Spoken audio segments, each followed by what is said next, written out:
five. Wow! Higit mo naman. Thank you! Nandito na kami sa airport and si ate nakabili na! Sold out na po lahat. Anong shade yan? Sandra po. Sandra, o, diba? Thank you, ate. Slowly lang. Hi!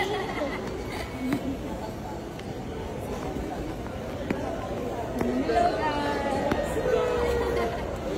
Hi, kila ate. Say hi. Hi. Say kila. Hi, kila ate. Hi. Hi, ate.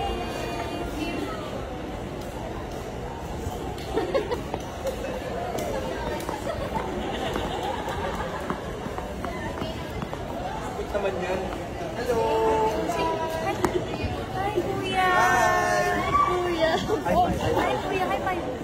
Wow. Higit mo naman. Pahabol ko talaga yung buwan. Parang nakukonsensya ako pa, ano yun? Gupitan, parang hindi na siya. Sasalita. Basta ka naman.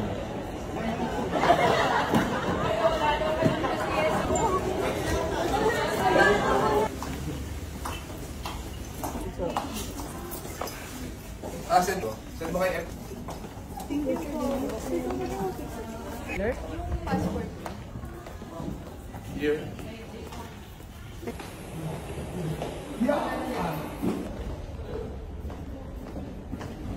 So, kakain muna kami, guys.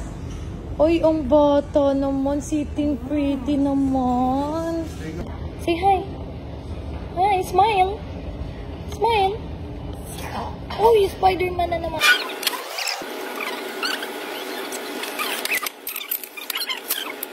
Kung may paulit-ulit. Solid yun. So, panibagong trip. Korea. Korea and si Agabus nasa iba kasi silang airplane ba? Kasi bang airplane? As in, upuan lang na iba.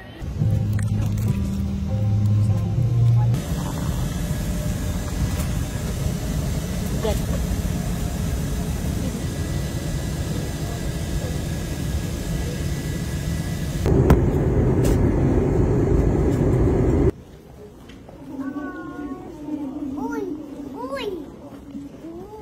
Oy. Bakit nga ba naglalakad ako may nagpe-play sa utak ko na kanta?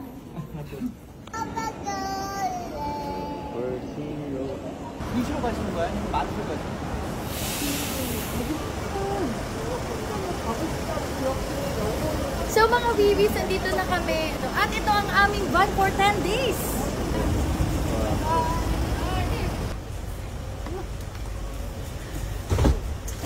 Ready na.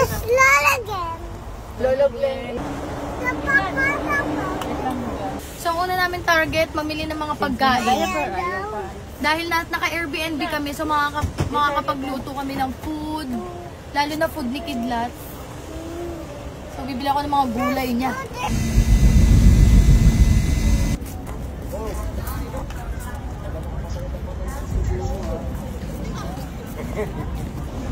Sumusundo na sa akin. Saan tayo? Oh. Babies, dito kami nag-i-stay. Nag-Airbnb kami. Ayan. So, ito yung room namin. Nila ko. Mag-ayos pa kami gamit. Ito yung labahan. Lutuan. Ito, kainan ata to. Labahan. And then, ito yung sala. And another room. Ito toilet. Yung gumagamit. Room. And another room. Nakatulog na ang bebe ko sa pagod. Pero yun, update ko na lang kayo ulit mga bibis.